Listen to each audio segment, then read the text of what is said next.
continuing the trend we got over here, we're going to be going over the submission grappling champions at ONE Championship. Now, normally we have 8 people on this list, but today we only have 4. There's just not as much of these types of champions in the organization. But to get it started, we have Danielle Kelly at atom weight, 115 pounds, 28 years old. Now, she was raised in Philadelphia, PA, or better known as Philly, arguably home of some of the best cheesesteaks there is, and there's also Dr. Brown soda. I prefer the root beer. So if you're ever in Philly, get yourself a cheesesteak and a Dr. Brown's root beer. You won't be disappointed. Now, Danielle Kelly was bullied in her early years, leading to do the Brazilian Jiu-Jitsu, but that's pretty common for a city, you know. People aren't known to be nice in cities, but there's good people everywhere, you know. And then that led her to her martial arts career. Started BJJ at just 10 years old, training at Silver Fox BJJ. In 14 years, she earned her black belt at 24 years old, competing in multiple competitions. Who's Number One, Eddie Bravo Invitational, and ADCC Trials. In 2022, she signed to ONE. Within a month, made her debut against a former MMA title challenger, making that the promotion's first women's submission grappling event. And then later on, went to claim the inaugural ONE atomweight submission grappling world title. She is currently 3-0 and 1 draw. All right, someone you've probably heard of before, Mikey, not even going to try to pronounce the last name, flyweight, 135 pounds, 27 years old. Some may say Mikey is the best BJJ American-born practitioner out there, and I don't completely disagree. He is running through everyone and everything. Started training at just 4 years old, would wake up before school and start training with his sister, then hit that whole day in the classroom. All right. Won multiple IBJJF titles at the juvenile and colored belt level, then eventually getting his black belt at just 18 years old. After getting the black belt, went on to win 5 IBJJF World Championships titles, and then one of them being the fastest ever sub in the finals with a leg lock in just 12 seconds. Now, it's got to be rough to be that guy. You made it here. You got through everyone else. You're ready for this. You think it is in the bag. But no, you get subbed in 12 seconds, and that's rough. I mean, I'm not knocking the guy. I'd probably be subbed in 4 seconds going against Mikey. So I just broke my pen. Wow. Oh, well. Just a pen. But is a loss to Mikey really even a loss at this point?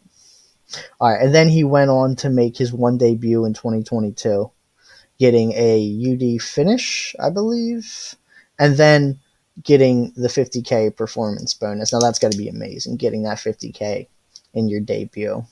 Oh, I gotta love it. Man is an elite world athlete, but he loves the pasta and pizza. But do not let that fool you. He has an amazing physique. Look on his Instagram. He's got abs for days. All right, now he's best from attacking from the guard position. However, he's pretty much coined his own little innovation, we could call it, naming it the Mikey Lock.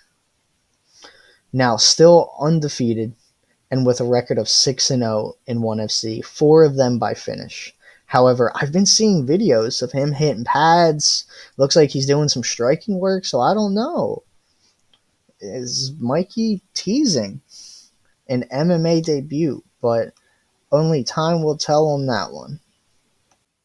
Cade Rotullo, lightweight submission grappling at 170 pounds, just 27 years old. Now, he was labeled as a prodigy in the BJJ world as a child. Him and his twin brother were just out there, started at 3 years old, not even a teenager, training with the Mendez brothers, and then on to AOJ Academy, and then eventually switched to Atos, which I believe they both remain at today.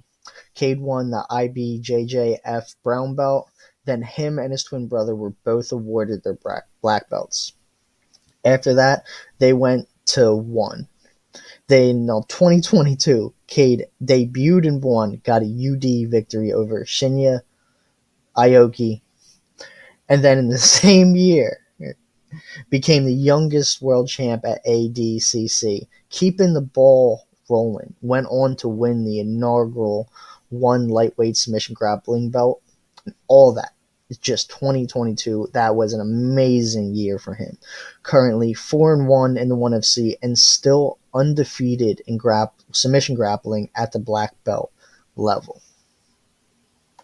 Another member of the Rotullo family is Ty Rotullo, welterweight, 180 pounds, just like his brother, 21 years old. Now, a lot of the stuff was mentioned in the previous segment with Cade, so this one's just going to be a little short and whatnot. They did a lot of things together. All right, but Ty, at 16 years old, went into a blue belt competition and became the youngest to make it to the semifinals, placing in at 4th.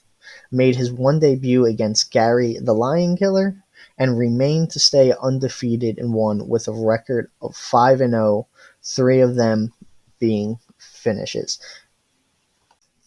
To have just 2 brothers in an organization is one thing, but to have them both holding belts at the same time in 2 different divisions is just something completely else. Both of them have trained and dedicated their life to this, and it really shows. Like, I could only imagine what it feels like. I wonder if they both competed on the same card. I'm sure they have. That is a marketing, like, no tomorrow. Oh, it'd be amazing. I wonder when they're next scheduled to see if they are competing on the same card. Could you imagine they both compete on the same card, both win, and they get back and they're chilling at home, and it's just amazing. You know, oh, they probably love life when that happens. For real. But unlike most of the people on this list, every one of the entries was from the US. And it seems like the US sector grappling is really making a name for itself. And congratulations to everyone making that happen, for real. This is the end of the video. I hope y'all enjoyed it. If you like it, like, subscribe, put the notification bell on. I really don't have a consistent schedule. I just figure out what I want to do. I get some notes together, start recording, a tad bit of editing, honestly, not a whole lot. And then I just send it. So I'm not going to sit here and tell you, like, yeah, I record this and this day and this happens, because I don't have it yet. I really don't.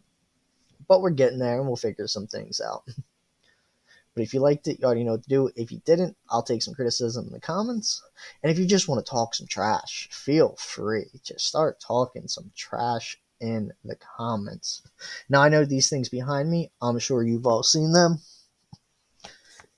Designs BT mouse pads. If you like the mouse pads or you just want to support the channel, you can look up Designs BT on Etsy or TikTok.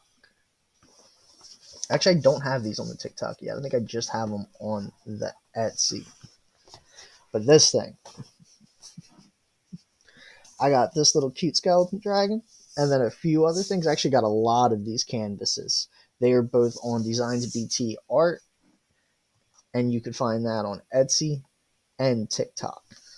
I hope y'all enjoy. Everyone have a good day, and until next time.